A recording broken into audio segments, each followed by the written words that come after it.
Hi, what's up, everybody? Welcome to another edition of the Free Toaster Podcast. I am your host, Carlos Caro. Today, we are sitting with Rachael Olson, Discover's former head of product strategy within their $6 billion per year personal loan business. Rachael recently went out and found a personal loan funnel. So as an applicant, she went through the funnel and collected all the screenshots. And today she's here to share with us all her observations, what she thought worked about the funnel, what she thought could have been better. And she and I are going to discuss and get really into the weeds that illustrate the challenge many personal loan lenders have when they try to make affiliate marketing, search marketing, social marketing work. One of the key challenges is getting that application funnel to be really frictionless, really smooth, and easy for the consumer. So we're going to be diving into that today. I hope you enjoy. If this type of conversation's up your alley, please consider joining us for an event we're hosting on April 27th. Both Rachael and I will be in attendance in that event, and it will bring peers across credit cards and personal loans together to discuss what's working and what's not working within these application flows. So please check the show notes for details if you're interested in learning more about that event. So with that, let's get to the discussion with Rachael. I'll hand it to you. Where do you want to start today? Yeah, thank you. Thanks, Carlos. Well, I'm excited to be here today. I have done a lot of work in exactly this. How can you improve conversion without increasing risk? So it'll be all about just user behavior and user experience. And yeah, let's get started. Cool. Okay. So as Carlos mentioned, we are going to look at real examples, but just this is completely hypothetical. So I just took some round numbers to make all of the numbers look very simple and easy. This is a very hypothetical lender overview. Let's say that they are doing $1 billion annually in unsecured personal loans originations. And their typical borrower profile is like prime to prime plus, average income of 140K. Average loan size of 20 grand, again, just for purposes of round numbers here. And credit card debt consolidation and home improvement are the most common loan use cases. So just keeping things simple here and keeping us in a good spot in terms of scale. Fair? Yeah, one other note. Yeah, this is great. One other note for our listeners: if you're on the audio only version of this, hop over to Spotify. We've uploaded the video version, and it's important that you see the screens here because we're going through the screenshots of what the customer saw through the shopping process. And I think it'll really help bring the episode to life. But we'll do our best job to make this followable if you're on the audio version. Yeah, that's fair. I am a very visual person, so Carlos is going to keep me honest on trying to describe what is on the slides. But yes, this is going to be a very visual presentation. Okay, now with that, I wanted to just level set us on a typical lending funnel. So this is hypothetical lender. We are being agnostic as to channel. This traffic that a lender can get. It can come from any and all channels. And the funnel, of course, starts out with traffic. And then you want to go, of course, down the funnel to get customers to begin the application. And you want them to go further into soft pull submit and see offers and hard pull submit and fund it eventually. So what I notice a lot of lenders focusing on is the very top of the funnel, the traffic, being able to find qualified borrowers. And really, when you look at the numbers, I totally understand why they would go there because that's where the biggest numbers are. But, and here's where my round numbers are coming in. If you are doing $1 billion in total loans each year, that means 50,000 funded customers per year. So if you can focus further down in the funnel rather than up top and finding more qualified borrowers, that translates to real money for you. And one other note is we're not going to really be talking about your credit box, what your underwriting model is, what your data sources are. We're assuming that you've got great data scientists on staff and that you've optimized your model. So this is not going to be about using different data during the underwriting process. Rachael, before you walk us through the example, I've noticed lenders, they vary their process depending on the source. So depending on whether it came from search or from Credit Karma, etc. For the example you pulled, did you go straight to the lender's website? Did you go to a marketplace like Karma? Like, where did you start the process? I started the process at a marketplace, and then I actually did go from, I did go through the process, through to the soft pull, all the way almost to the hard pull, for several different lenders. And for the one that we're going to focus on today, I went the whole, we'll see the screenshots that I experienced. All right, cool. Yeah. Great. All right.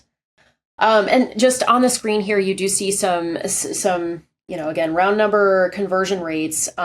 This is meant to be very representative across, again, all channels. But for those not looking at the slides, we're assuming that 60% are soft pull submitting after having begun the application process native to the lender's website. So that's where we're starting from. And so with that, we're going to focus on two key friction points in the funnel. The first key friction point is when lenders require that customers, exert some amount of effort before showing them their offers. So just convention in unsecured personal loans is, of course, you get to see your personal loan offers after just doing a soft pull that doesn't affect your credit score in any way. So what you, the lender, want to do is make it as easy as possible for the customer to submit that first part of the application. And you want to show them their offers before you require them to exert too much effort. Because otherwise, what are they submitting additional information for is the question. Just one thing to add to that. Yeah. I see lenders. You mentioned you went to a marketplace to find this. Yeah. This becomes doubly important in a marketplace that does approval odds or something like that. That tells the consumer either you're pre-approved or your odds are excellent, or they're like different marketplaces have different conventions for doing this. Mm-hmm. But I always find it a little troubling when I find a lender who sourced a click out of a marketplace where the odds was, let's say, outstanding. Let's go with Credit Karma because their outstanding is their term. And then as soon as the customer lands on the landing page, it's like question after question after question after question. If I was the customer there, I'd be like, hold on, the marketplace just told me I'm outstanding. Now I'm landing on your page and it's just question after question after question. Now I'm really doubting whether that outstanding was actually real, because it should have been based on everything they know about my credit and about my finances, etc. So I just want to underscore that point, especially in the context of a marketplace, because of the expectations that are being set there. Yeah, absolutely. Yeah. Fair. That's fair. Yes. So the first key friction point is, of course, requiring effort before showing offers. Show me the money first. The second key friction point that we're going to focus on is just, I'm calling it cognitive overload. It's after you've shown them the offers, you also show them too much information. You're losing borrowers after they are approved, they have good offers, just because cognitive overload. It's a large cognitive load that's required of them to sift through all of this information. So that'll be the 2 points that we'll focus on. And just to quantify what we're talking about here. So this is that same $1 billion a year lender. The first point of friction before value. If you, lender, can improve your soft pull submit rate by just 3%, that translates to an additional $50 million per year. And that's without touching your credit risk box in any way. It's just increasing your conversion. So reducing friction without increasing risk. And then going further on that, because the further you go down the funnel, the greater the impact gets with a 3% improvement rate. In hard pull submit, that represents 80 million. And if you add them together, it's not 130 million, because you're not just adding them, you're going to experience both of them combined. So it really does, if you can increase either or ideally both of these conversion rates at each point, it represents real money. That's yeah. No, these numbers are awesome. Let's take a quick break in the action here because I'd like to introduce you to our newest sponsor, Fintel Connect. They're an affiliate marketing platform that can help connect you to publishers, influencers, and manage your compliance. I'd love for you to check them out. You can find them at fintelconnect.com, Fintel connect.com, where you can connect directly with their founder and CRO. So you're compounding here to greater than 130 million. And for a channel like Credit Karma or Experian that serves offers based on how well the funnel clears, your rank is going to improve. So now you're going to see more impressions. So there's compounding beyond the 130 here, or like what's in excess of 130. This could easily turn into like a 200 million opportunity. And it's only 3% on two levers. So I think this is the kind of stuff I spend a lot of time discussing with lenders. So it's exciting to see you've seen the same thing over your career. Yeah, absolutely. Yeah. It's like free money. You've already paid for the traffic. You might as well squeeze every bit that you can out of those conversion rates because the money's out the door already. Yeah, and a channel like search or social, this actually hits your CAC. Your CAC goes down as a result of this. So not only is it more customers, but it's cheaper cost of acquisition too. Yeah, that's right. That's true. This funnel that we're going through, it is, I say, agnostic to channel, but it's not fully agnostic to channel because your customer acquisition cost is much more sensitive on those, some of the more expensive sources of traffic. So absolutely makes a big difference. All right. So we ready to get into the first friction point? I'm ready to see some screens. Okay, yeah, let's do it. Okay, so level setting, we are at the point where the customer has decided that they are going to begin the application, but we're before they've been asked any information from the lender. So here we go. This is friction before value. So the very first screen that I get is how much do you want to borrow? That's super easy. You're gonna anchor on your loan amount. Very natural. Second screen is what is this loan for? Also really easy.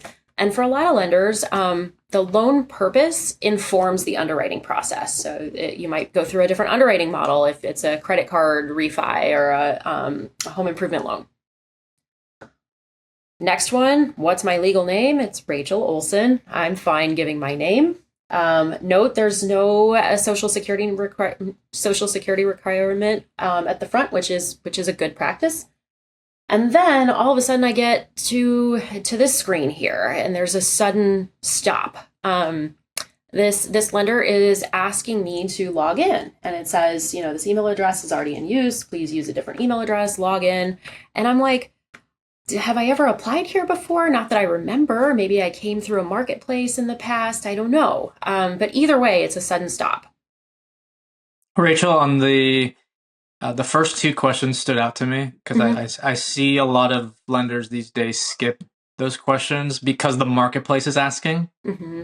And when the lead is passed, there's like parameters sent to the lender so that the lender kind of knows, hey, I can skip these questions. Do you recall if the marketplace asked you these? Yeah, so the marketplace did ask me these. I took these screens. I actually cleared my cookies and started from the beginning just for purposes of going through it. But yes, that is absolutely a core tenet is if your customers are coming to you from a marketplace, don't re-ask them the same questions again.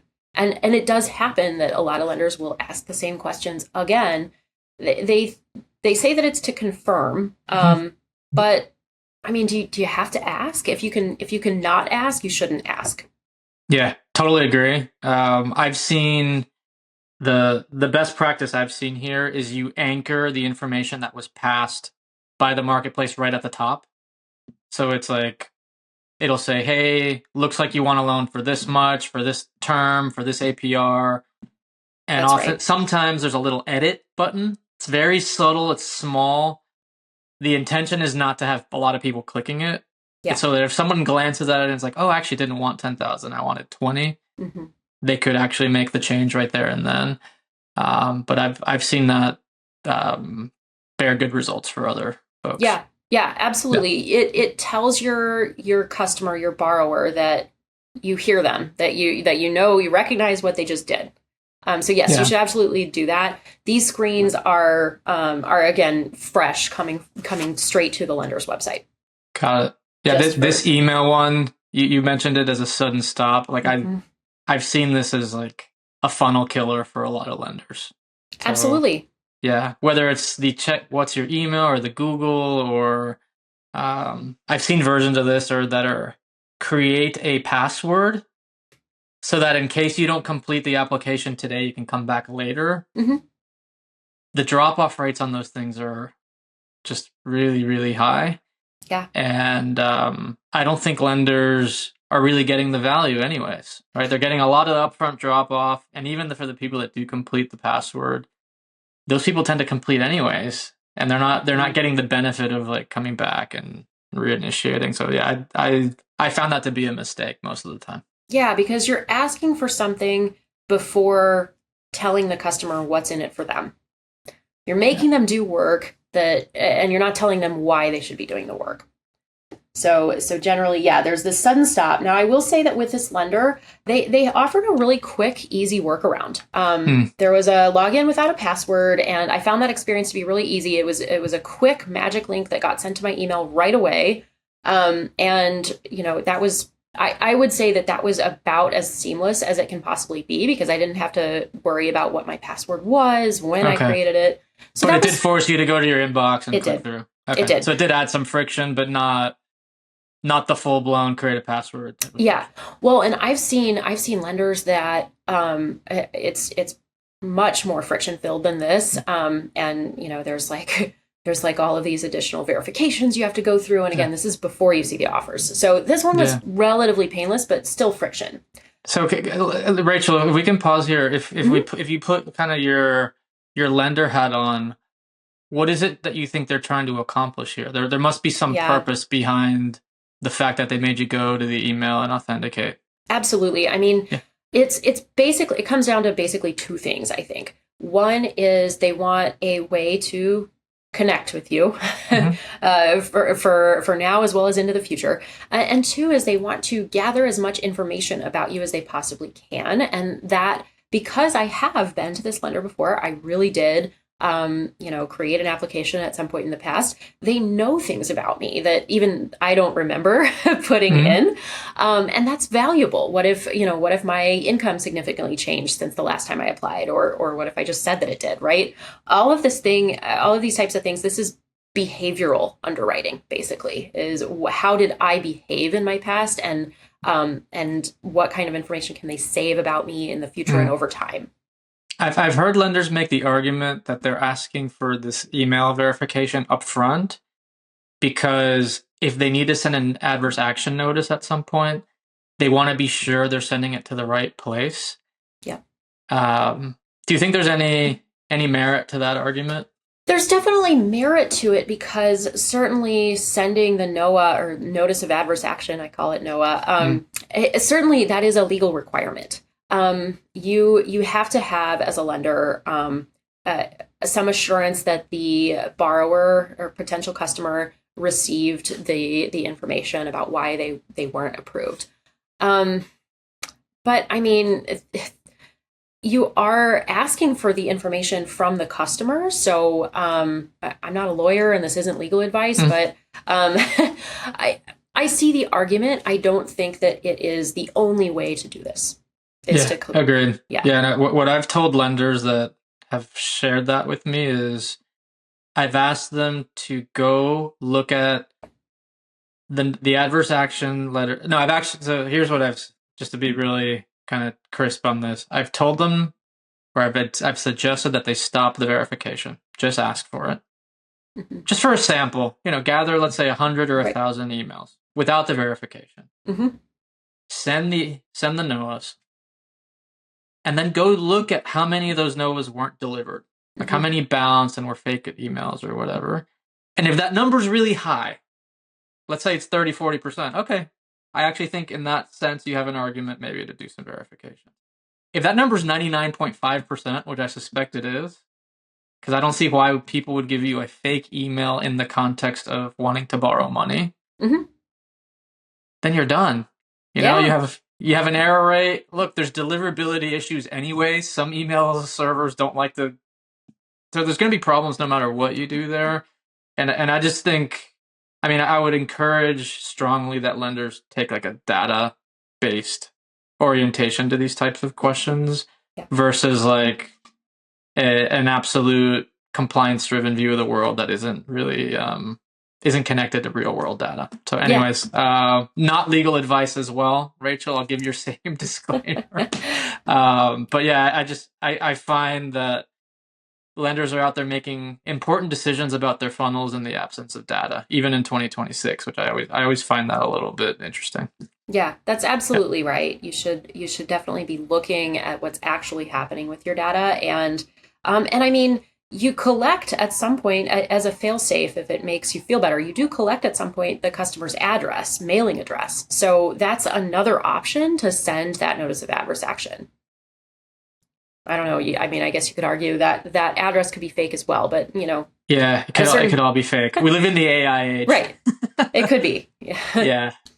Not solving for that now, but okay. So this lender, I had a the experience of a fairly quick magic link, and then on top of that, right after I'm now in, there was an option to skip friction by let's add an extra layer of security. Let's set up two-factor authentication. And I mean, I like that it said it allowed me to click maybe later and skip the friction and go on, but I don't know. Do I, as somebody who doesn't know what my offers are, why do I want to set up two-factor authentication here? I mean, why? Maybe. And so I do like that I was allowed to say maybe later. Maybe I'll do that later.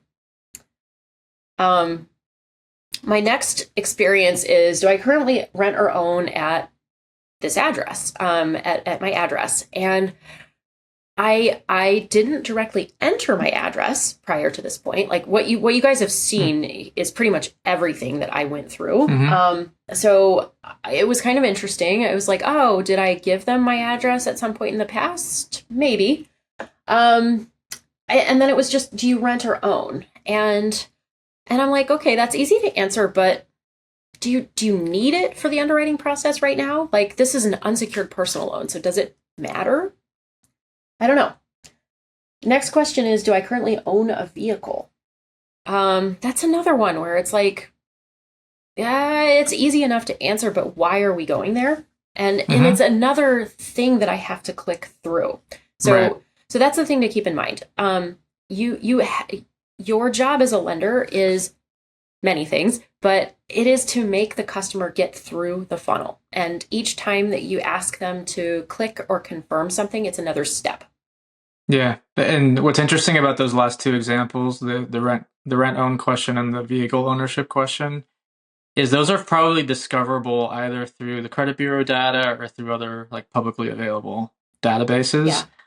So I find the best lenders are making really good use of APIs, and once they've keyed in into who you are, your name, your phone number, etc., they're calling off.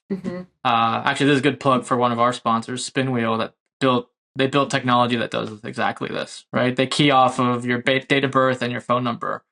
Yeah. And they just return basically everything they can learn about the customer, and it eliminates screens like this, which increases conversion rate. So yeah, I'd strongly consider lenders that are asking these types of questions that could be discovered through data to just go that direction. Yeah, absolutely. Faster, higher quality, and then much better outcomes. Yeah, if you don't have to ask it, that's my personal rule, is if you don't have to ask the question, try to avoid asking that question. And these are great examples. Yeah, these are trade lines. If I have a mortgage, if I have a vehicle, an auto lease, those are actual trade lines that are going to show up on my credit report after the soft pull.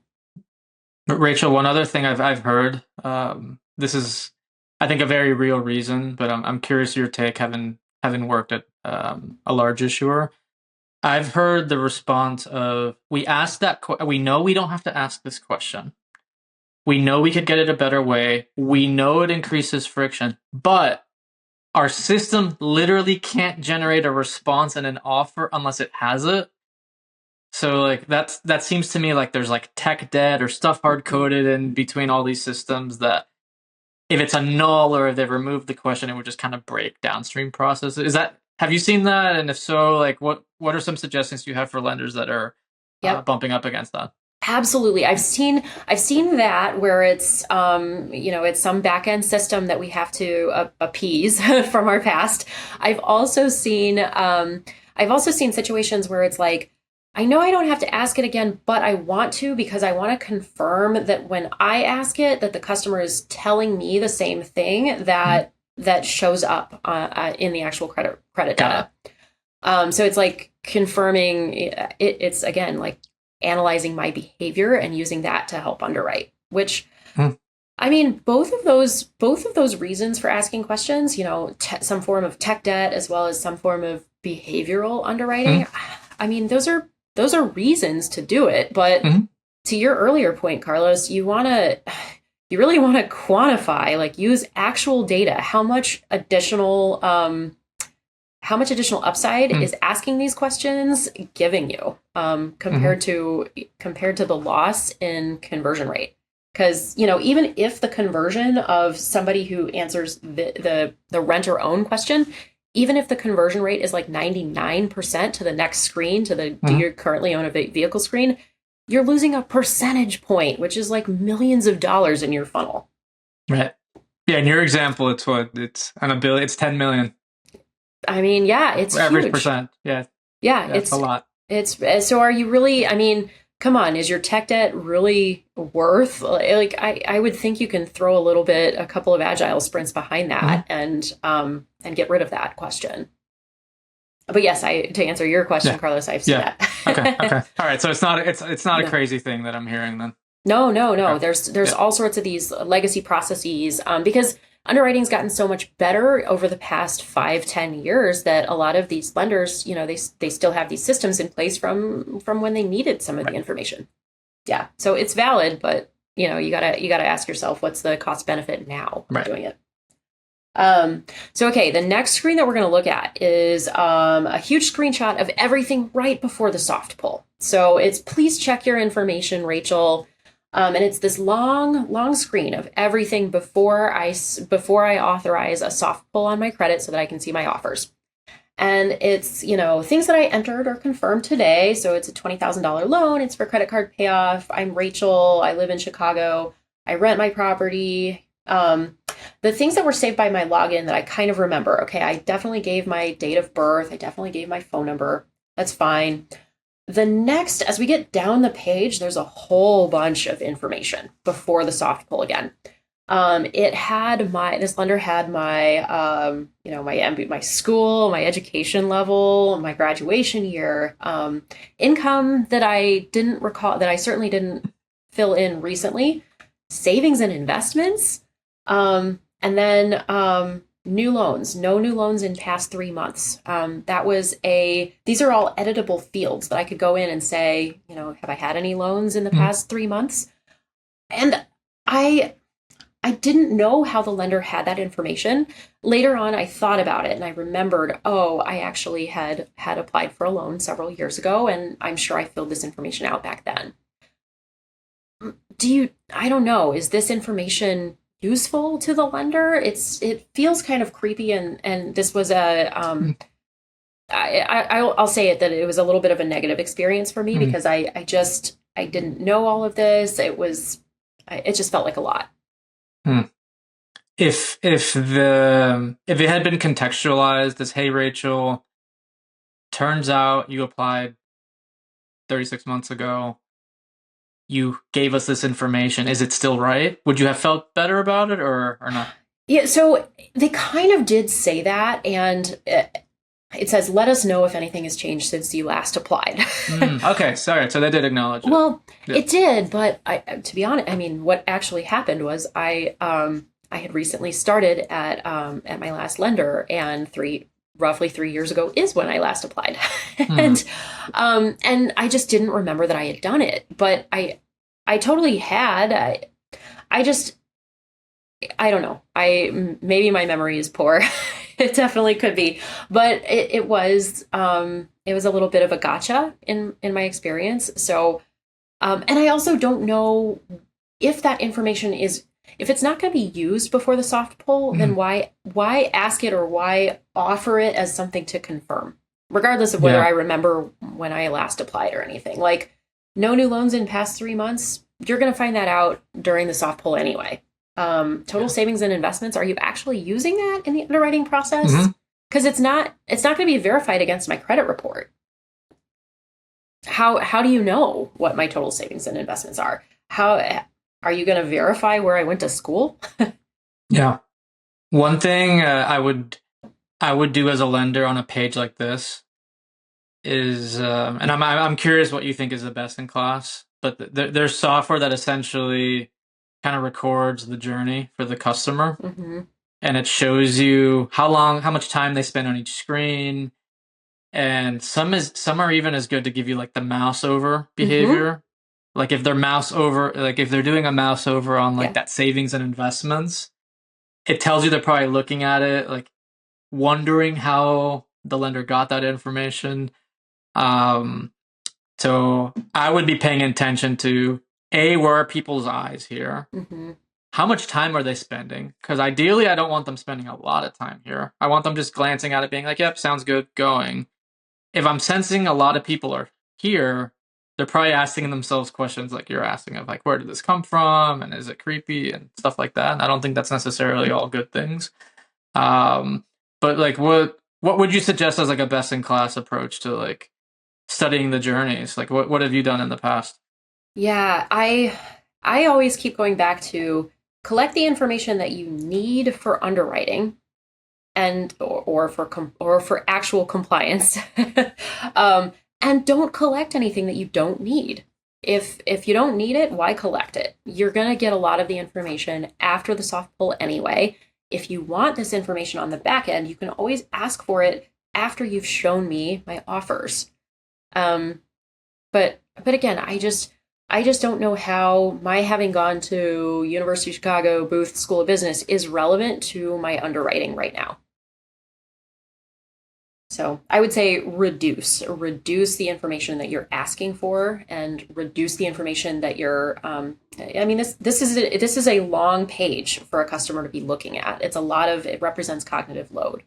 Yeah, the argument I hear often from credit risk teams is more information is good, and to the extreme is more information is always good.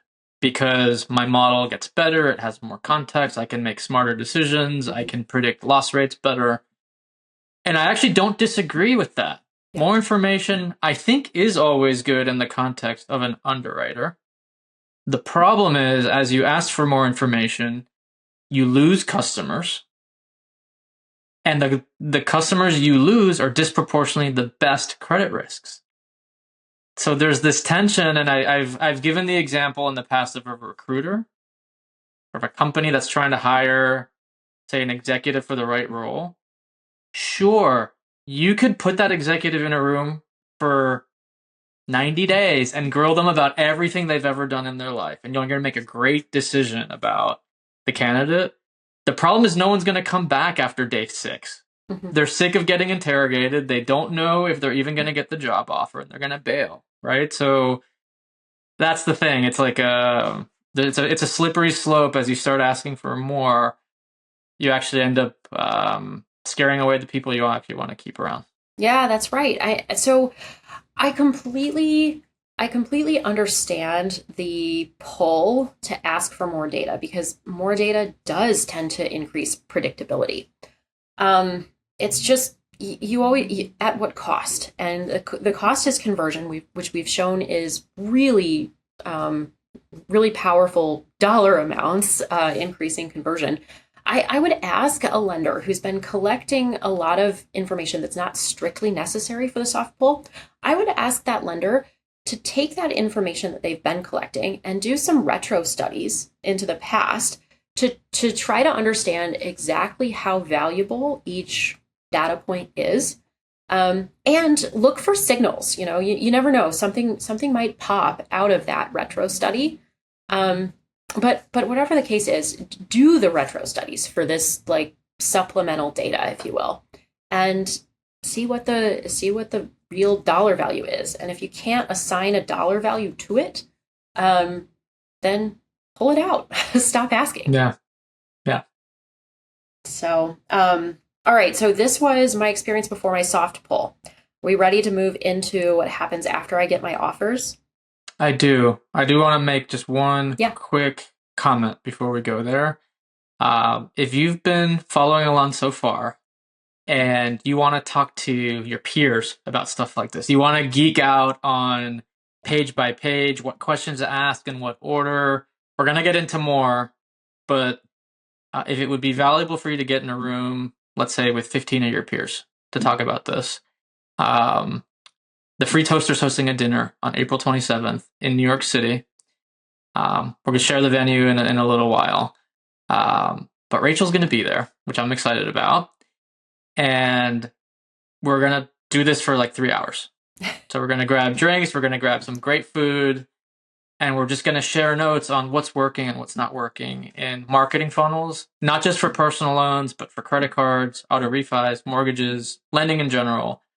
But I imagine we're going to get a lot of density in credit cards and loans. So if you're interested in coming to that dinner, please reach out to me. You can get me at carlos@thefreetoaster.com and just put in the subject line, New York dinner, and I'll send you the details. So wanted to do that quick plug, Rachel, because I think people would benefit from these kinds of discussions, kind of like peer-to-peer. Yeah, and I'd love it. I'm excited about it. Thank you. Can't wait. Okay, so moving forward. So I looked at this long set of information and I said, okay, let's do a soft pull. And we're going to get into cognitive overload. So what happens after you show the borrower their offers? We'll be focusing on this specific friction point of between seeing the offers and agreeing to the hard pull submit. Now I want to say before getting into this that there are a lot of reasons that the lender cannot directly influence, that a customer might pull out and not do the hard pull. That's, tons of customers are shopping around, and rightly so. That's behavior that we want to encourage. Borrowers can look around at different lenders, different offers. You're not going to get a heavy rate of hard pull submit no matter what. And again, this isn't about your underwriting. So if you are offering the absolute best price that you can offer each customer, given their personal credit risk, then you're already optimized for this. So the pricing is not what we're going to be solving for here. What we're solving for is just friction, how to improve the customer experience so that the people who are most interested in your offer go through and take it. So, okay. My experience with this lender was that I had submitted all of this information, and then all of a sudden, the first thing I see is this legal wall, or I'm calling it a legal wall. It was documents and notices, a whole bunch of, privacy policies, terms of use, and so forth. Yes, sir. If you're on audio only, I'll describe what I'm seeing here. Please. I'm seeing it's a bunch of blue links. Yeah, and it looks like the kind of stuff you see like right before you sign up for like a software as a service type of. It's just like, I just want to make sure you agree to like all this stuff. Privacy policy, terms of use, state licenses, adverse action. Like, I don't even think people know what adverse action. Like, typical consumer, they have no idea what that means. So this is just a bunch of jargon. And shockingly, like the thing I would have expected to see, Rachel, is what's my loan amount? What's my term? What's my monthly payment? I don't see any of that. Was it just not present on the screen, or like what happened? So I'm sure that if I had gotten, so recall, I had requested 20 grand. If I had gotten approved for 20 grand, I'm sure that it would have been a different experience. And I would have seen 20 grand and here are these options. However, in this situation, I was only approved for, we'll see it, but I think it was 16,900. Oh, okay. So they not 20 grand. I see. Okay, so you came off the happy path, probably. Right. I came off exactly. I came off the happy path. This is the sad path, decline. But the thing is that I didn't get. I mean, what you see is what I got. I didn't get a, hey, you didn't qualify for the 20 grand, but we did get you something. And instead, what I got was a bunch of blue links. I highlighted on the screen here my adverse action notice from when I applied, April 1st, 2026. And I clicked into that and looked at it. And then down the page, September 9th, 2022 was an earlier adverse action notice from when I applied before. When I said so they were both there. They were both there. They were both there. And that kind of jogged my memory. I was like, oh, yeah, I guess I did fill out my MBA information in 2022 and forgot about it since then. But actually, can I point out one thing I like about this? Sure. It's the kind of just presenting the adverse action right there and then. So that whole conversation we had earlier around, is the email right? Is it wrong? You kind of don't have to care about that if you're going to do it right there in the experience, right? You can link it out, download it right now. I actually think this is nice because this could make a lot of compliance teams just not really worry too much about that anymore. Yeah, exactly. Yeah. I mean, I would add to this screen, hey, Rachel, we couldn't approve you for 20K, but here's what we could approve you for, and here's why we couldn't get you 20K. Yeah. And then you've explained to the customer that they actually did get something, which isn't clear to me from this screen. And you've also solved your compliance need of showing them their NOAA. Yeah. So I don't see a CTA on how to advance. I'm guessing there might have been more to the page as you scroll down. Like, how did you advance to the next page? What was do you remember the CTA? You know what? I don't. Okay. Oh gosh, I can go back and get I imagine there was like a blue button somewhere down there that said like continue or something like that. Yes, I think it was continue, but I'm not 100% there. But it's below the fold, so it was below. That's what's tough about this. A lot of folks could be like, oh, something didn't work, I'm out of here. Right? Yeah. It was below the fold, and it was a bunch of documents and notices again. You just I wasn't clear that I could go forward. But I hypothetical borrower wasn't clear that I could go forward, but I did. Gotcha. Yeah.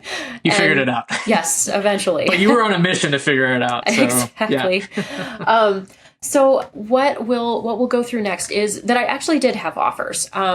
But my question was, wait, so I have offers, and we'll see what those look like, and we'll also talk about how those different offers have they create cognitive load in this case, because there was a lot of different ways to look at my different offers. I could filter it in different ways, like I could filter by monthly payment amount, by APR, by loan amount, and these offers were lots of information. And that at the end, it can create decision paralysis, because it is a lot of content that you're asking your borrower to think about. And it makes it hard for them to make a clear, confident decision about their offers. So one quick comment here. I don't want to derail us too much, but back to the marketplace context, this is something I think a lot about. When I was previewing your document ahead of our call today, I was actually a bit surprised. I actually wasn't quite sure this came out of a marketplace. I actually made the assumption that it didn't, because best practice coming out of a marketplace is you either give no decisions at all, or you give very few. And the reason is the customer was just in a marketplace browsing offers. They might have been spending half an hour on an offer wall, distilling what amount, what payment, etc. And they specifically picked this thing, this product, this loan term, this APR. And I'm always a little puzzled by lenders that want to relitigate that decision, especially when it came from a marketplace context, because the consumer probably did all that work already and just wants to transact and move on with their day, right? So I find I actually can think of some reasons you may want to give them some degree of options, and I'll point to some of them as we go through. But and I just wanted to share my surprise level of like, oh wow, there's a marketplace lead. Yeah, and that's fair. So I applied in two different ways. Once through the marketplace lenders, and once the screenshots are more robust on the just going directly to this lender. So we're seeing the screenshots had I not applied through a marketplace lender. Got it.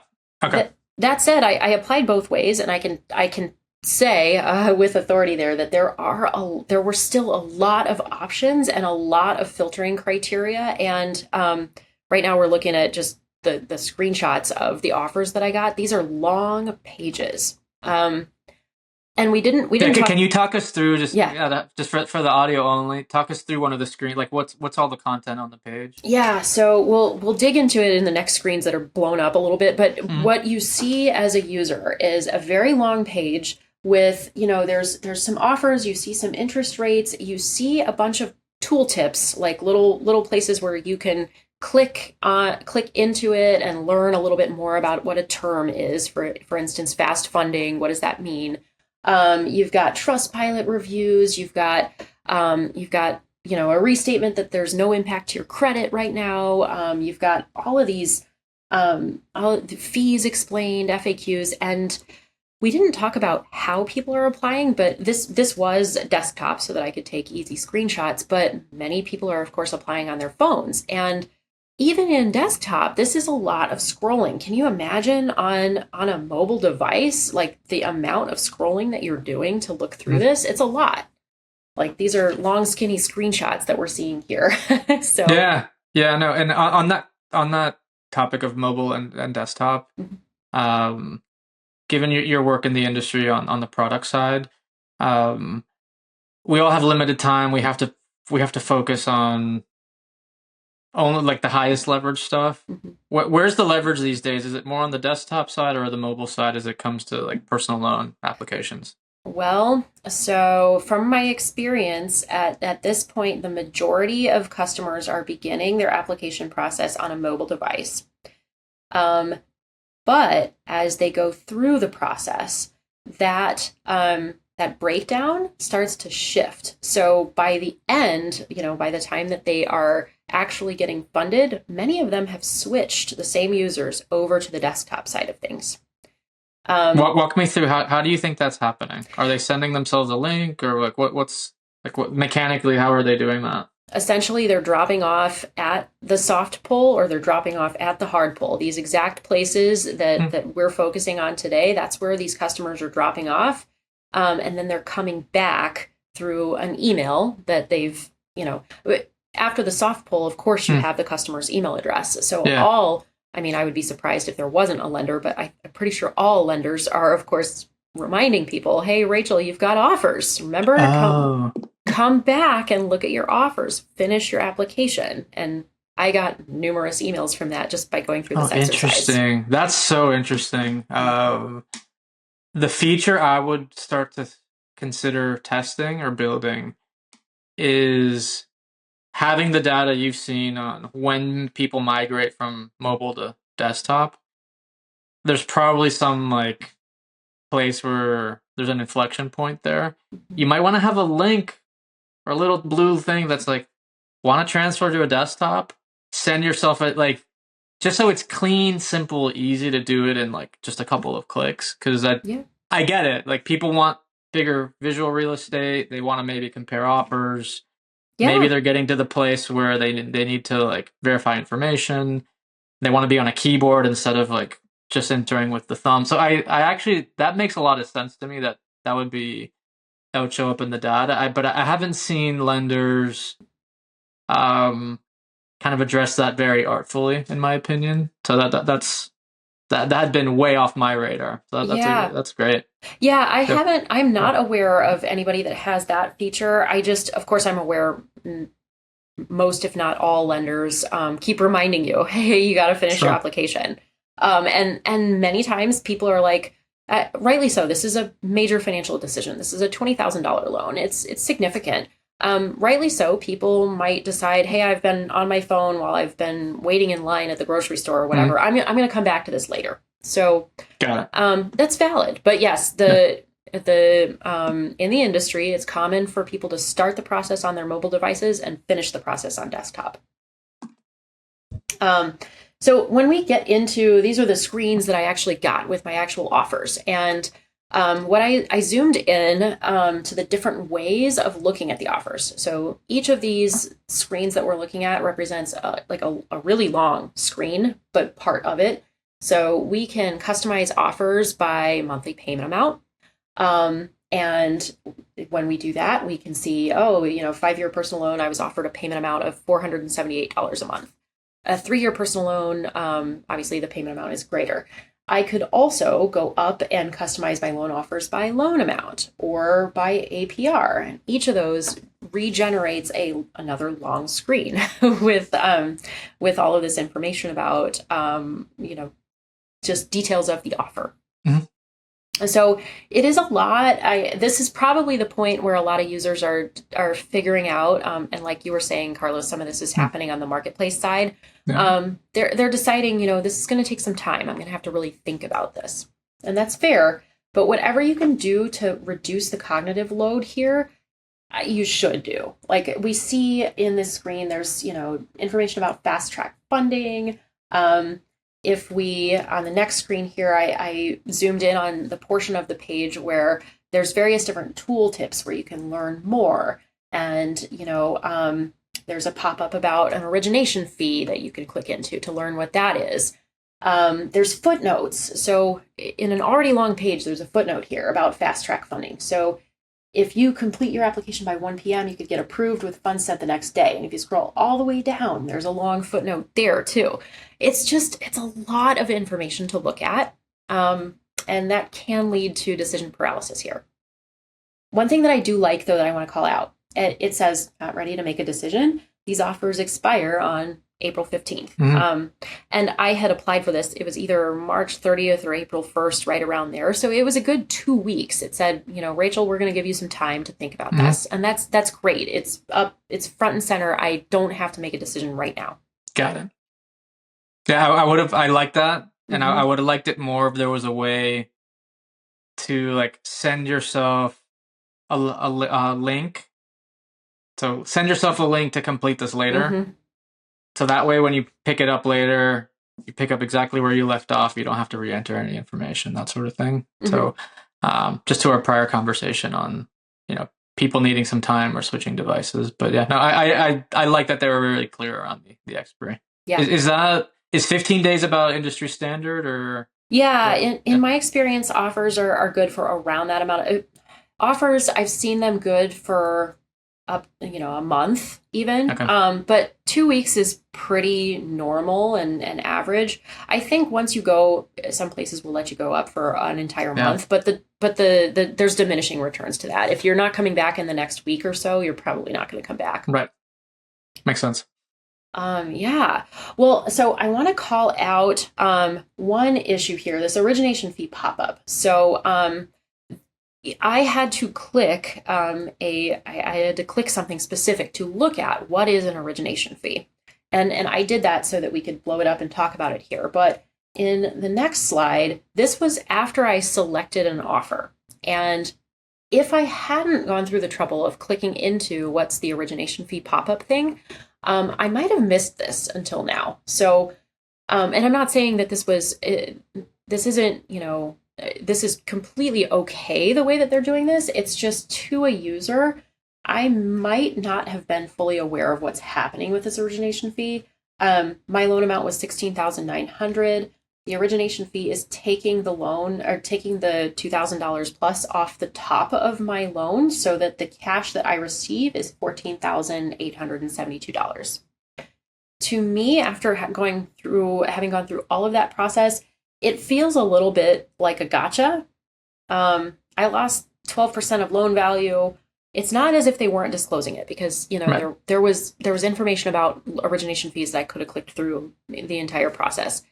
It's just, that's a blow because I wanted 20 grand to begin with. Now I'm only getting 16.9, but actually I'm only getting 14.8. I don't know. No, this is a big deal. Mm-hmm. I've seen a couple things I've seen some other lenders do that I really like.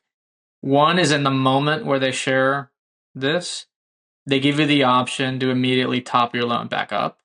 So you might have gotten an option of, hey, there's an origination fee, but we can add that back to your loan amount.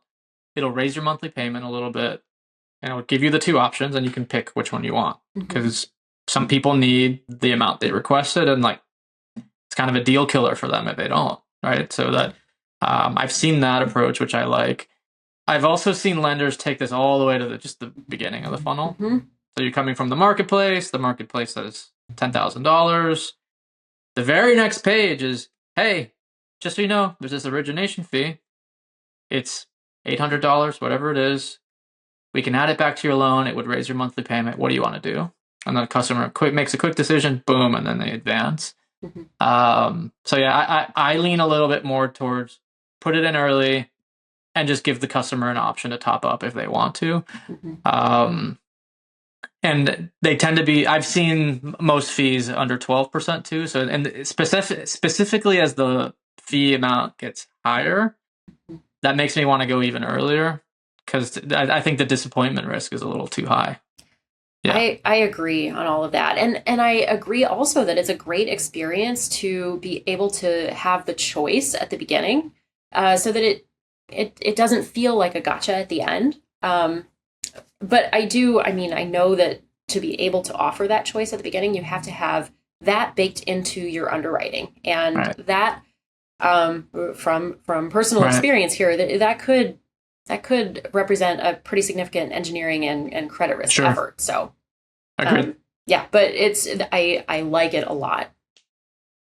All right. So after this point, I actually stopped taking screenshots because this is the hard pull, and I didn't want to actually go through a hard pull. Otherwise, you guys have been seeing, my real person experience here.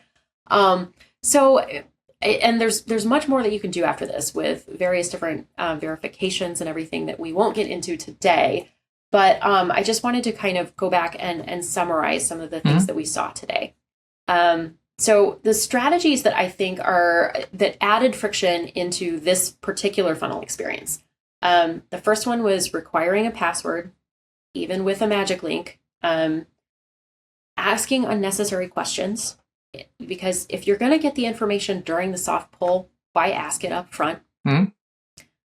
Legal walls. So before showing that there are offers, just hitting me with a bunch of legalese, that is a challenge.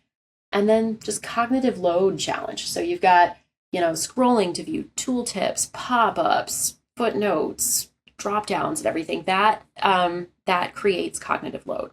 So that's another strategy that adds friction to your funnel. Yeah, no, that these are all I've seen all of these before. The legal wall is a new one for me. So I had not seen that one. That one's really interesting. But I think that one also raises like a larger theme I would encourage lenders to think through, which is that was a non-happy path experience. And as we talk about these funnels, we tend to gravitate to the happy path. True. And when we're having our meetings and our forums, we're talking about how do we make the happy path better. And I actually think that's obviously critically important. But there's so many non-happy paths in this product category, right? There's so many little scenarios. And that particular one, maybe it's just one that just hadn't really been discussed or looked at because it's just, maybe it doesn't happen all that often. And now customers in there. So, encourage folks to look at the non-happy paths. The other thing here is you mentioned earlier on in the conversation where they were asking you to review your information. And let's say in your case you just confirmed and moved on. I actually was speaking to a lender earlier this year who did something similar, and everything worked cleanly if you just confirmed. But if you tried to change something, oh man, you started getting into this like weird, like semi-infinite loop where you'd correct it and go back. But then if you wanted to advance, it would like ask you to correct it again. So again, it was a non-happy path that hadn't fully been like checked out and diligenced. And it turns out that was actually creating a bunch of friction in their funnel. And once addressed, it actually opened up their conversion rate quite a bit. So like it's just all that to say, while an application funnel, it sounds like a simple thing. I actually think it's one of the most complex things that's going on in like a personal loan operation. It's touching credit, product engineering, pricing, analytics. Like it's impacting the partners. Like there's just so much cross-functional stuff that has to go right to do it well. 100%. Yeah, that is absolutely true. And yeah, the unhappy path. I think that there is as you said, there's a chance that a lender would say, well, I'm underwriting as many people as I possibly can on the happy path, so that's who I want to focus on. But in my case, as we saw, they couldn't underwrite me for 20 Rand, but they did underwrite me for a lesser amount. And who knows, I could be one of those borrowers who could come back in the future and be a great customer for them at the full amount. So you still want to give the unhappy path customers a positive experience. Gotcha. Rachel, earlier we were before the show, you were mentioning how you're now advising and doing some consulting. I imagine topics like this are going to be on your radar. Yeah. Given the cross-functional nature of this, can you comment a little bit around where these decisions normally live? Are they a consensus where engineering and product and partnerships and marketing all have to agree, and compliance as well? Or is there a GM that normally looks at it, the whole thing, and is like, nope, this is what we're going to do, and like declares a destination? Like how, I guess, what would you advise to lenders that need to figure out how to make this work organizationally? Yeah, it's so challenging because this does sit at the intersection of so many different teams. And in my experience at lenders, these different pieces, the customer experience piece, the product piece, the engineering piece, the credit risk piece, they report up to totally different organizations within the lender, and it can make it really difficult to stitch together. So I would say for lenders who want to really change the application experience from beginning to end, I think they need to kind of take an outside perspective, because different teams are naturally going to own different pieces of the application experience, but you really need an end-to-end, somebody helping stitch it together from beginning to end in order to be effective with making these changes. And is that person, in your experience, is that a chief product officer? Is it a CMO? Like who tends to play that role normally? Yeah, the entity that tends to be most interested in doing this type of project tends to be like the CMO type.